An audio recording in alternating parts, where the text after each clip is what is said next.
que te motivou a ser personal trainer?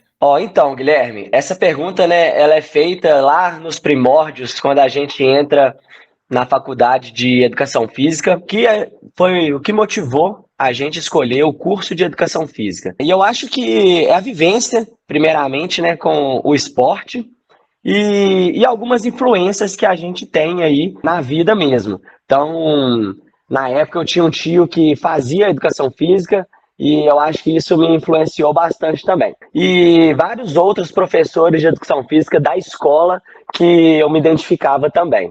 Mas depois de formado, eu sempre quis trabalhar como personal, porque no ramo da educação física tem várias vertentes. E eu sempre quis trabalhar com treinamento esportivo, com personal trainer propriamente dito. Me fala um pouco do curso de Educação Física, como é que é? É um curso que ele mescla muito, né, a prática com a teoria.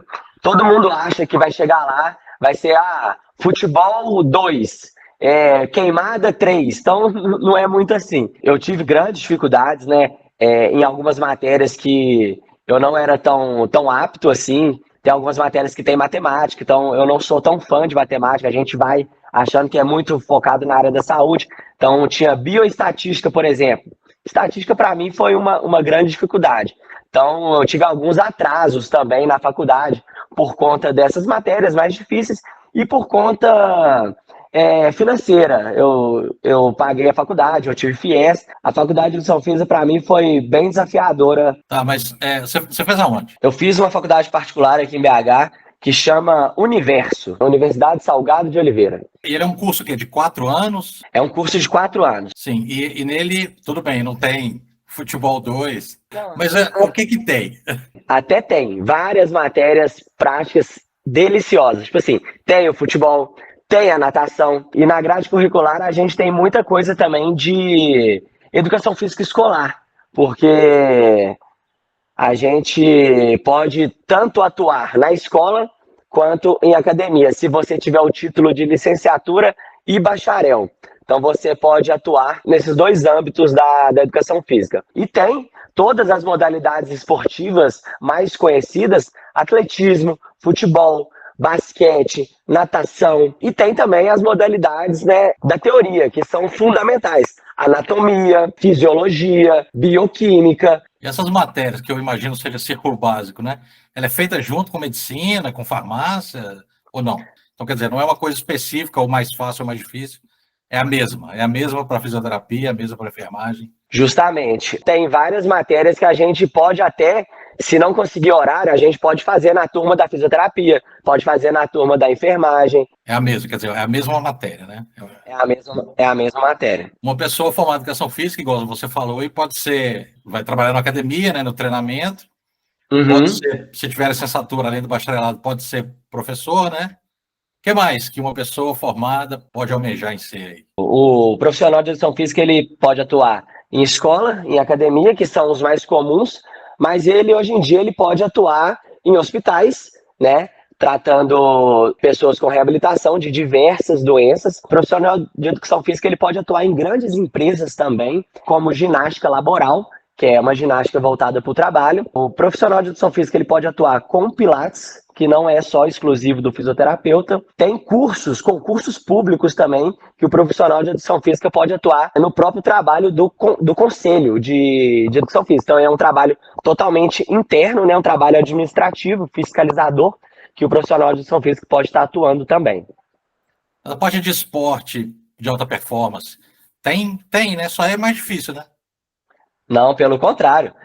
Todo esporte de alto rendimento tem que ter um profissional de educação física. Inclusive, no futebol, muitos técnicos são profissionais de educação física, muitos atletas são profissionais de educação física. O consagrado Pelé, ele era um profissional de educação física, o jogador de futebol. Profissional de educação física nas Olimpíadas, a maioria dos treinadores de alto rendimento são profissionais de educação física. Então, quer dizer, também tem esse lado, ser um treinador de alto rendimento. Mas eu imagino que uma carreira dessa, que eu quis dizer com difícil, deve ser isso, né? Você conseguir esse caminho na carreira que talvez seja mais difícil.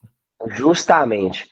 Conseguir esse caminho é bem complexo, porque às vezes você foca em trabalho, em ganhar dinheiro, E para estar ali, você tem que abrir mão de algumas coisas. Às vezes você tem que ir para um clube que você não vai ganhar tanto, para depois você ser reconhecido, ou então fazer vários cursos de especialização para conseguir uma vaga no alto rendimento, ou até mesmo aquele famoso QI, né? Quem indica. Então, se tiver alguém que te coloca dentro de um grande clube, fica mais fácil. A educação física é um curso que você aprende muito, 80% na prática. A faculdade, infelizmente, ainda não consegue entregar tudo que a gente precisa. Por isso que a gente ainda também faz muito curso, né? E busca conhecimento por fora. Mas voltando para a profissão, eu fui para o meu primeiro estágio ainda no segundo período de faculdade.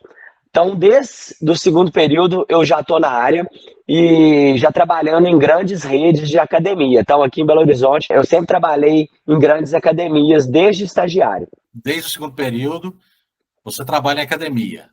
Sim. Esse trabalho em academia já é um trabalho de personal trainer? Não. Ó, na minha época lá, segundo período foi mais ou menos 2012.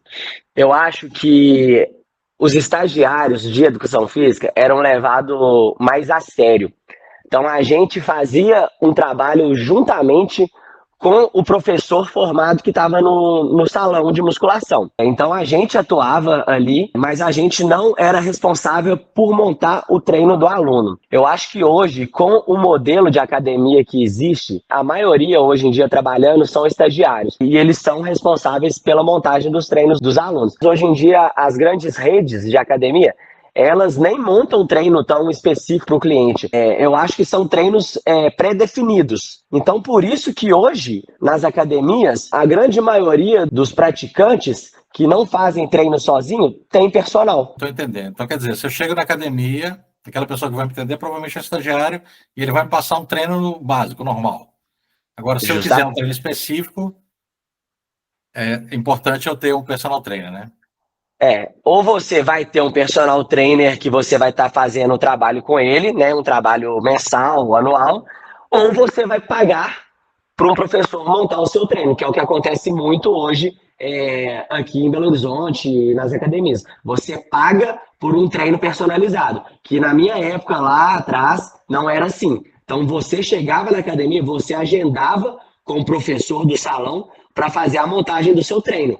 Cobrava nada, só a mensalidade que você pagava. Hoje em dia, para você ter um treino personalizado, você vai ter que pagar por fora, além do valor que você paga da academia.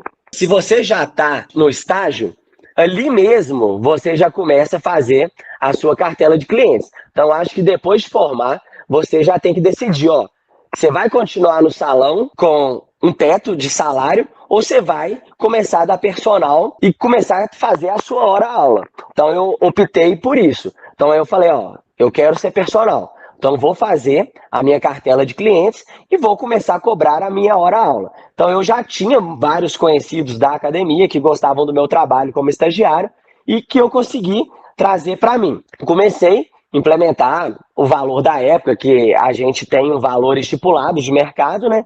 E comecei a buscar cursos por fora também.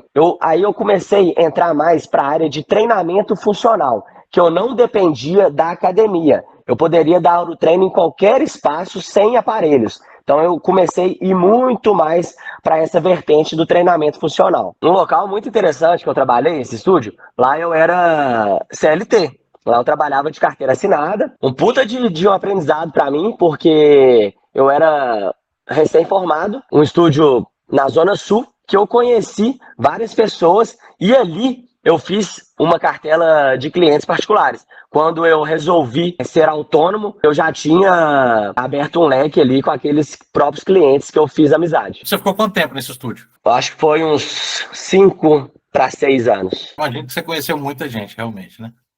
Muita gente, muita gente. E vários amigos pessoais, até hoje, inclusive, eu tirei muitos dos lugares que eu trabalhava. E como foi isso? Sair desse estúdio e ir para o autônomo, como você disse? Lá eu trabalhava no período da noite, certo? E manhã e tarde eu já estava atuando como personal. Entendi. Então, na verdade, enquanto você estava lá, nesses 5, 6 anos que você falou, você tinha um horário lá, mas você começou aos poucos, imagino, a atender personal trainer, mesmo tendo lá fixo, os outros horários livres você atendia personal trainer. Até que um dia você falou, não, vou só fazer autônomo e não ter mais esse vínculo, né? Justamente, essa foi a minha escolha, essa foi a decisão. Hoje em dia, Guilherme, eu me especifiquei mais assim, né, no treinamento funcional e na musculação, como treinamento de força. Os meus alunos particulares atualmente são só de funcional e treinamento de força. E eu tenho atletas de corrida de uma assessoria que eu trabalho. Hoje em dia eu trabalho em uma assessoria de corrida aqui em Belo Horizonte. Tenho. Planos profissionais para o futuro, que nem eu te falei. Eu sou muito fã da área de treinamento funcional e do método de estúdio. Então, a minha vontade sempre foi ter um estúdio de treinamento meu para aplicar o que eu venho aplicando no longo desses 10 anos aí de experiência.